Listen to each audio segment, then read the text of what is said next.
যে মায়াপুর আপনারা দর্শন করতে যান ওটা তো মায়াপুর নয়, ওটা ছিল মিয়াপুর। মলয় চাঁদ কাজীর সম্পত্তি, বিধর্মী মুসলমান, যার জন্য মিয়া সাহেবের নাম অনুসারে ওটা ছিল মিয়াপুর। আমরা হিন্দু সমাজ ওটাকে করেছি মায়াপুর। আর সেই কাজী সাহেবকে উদ্ধার করেছিল আমার চৈতন্য মহাপ্রভু। যারা যাবেন মায়াপুরে দেখবেন আগে কাপিজে পড়ে বামন পুকুর, আর ওই বামন পুকুরে ওই কাজী সাহেবকে নিজের হাতে কবর দিয়েছিল আমার চৈতন্য মহাপ্রভু। আর কাজী সাহেবের ওই কবরের উপরে বাবা কেউ একটা ফুলও দেয়নি। কাজী সাহেবের এটা আক্ষেপ ছিল। আর যার জন্য আমার চৈতন্য মহাপ্রভু বলেছিল, যে আমারে চাই তারে আমি চাই, আর যে আমারে না চাই তারে আমি না চাই।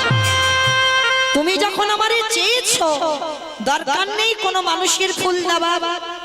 সেই কাজীর কবরের উপরে আমার চৈতন্য মহাপ্রভু একটা চাঁপা ফুলের গাছ পুঁছে দিয়েছিল।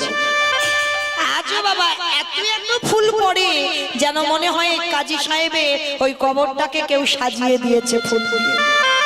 তাহলে তুমি যদি ভগবানকে ভালোবাসার মতো বাঁচতে পারো, শেষের দিনে কারোর প্রয়োজন হবে না, কারোর দরকার হবে না।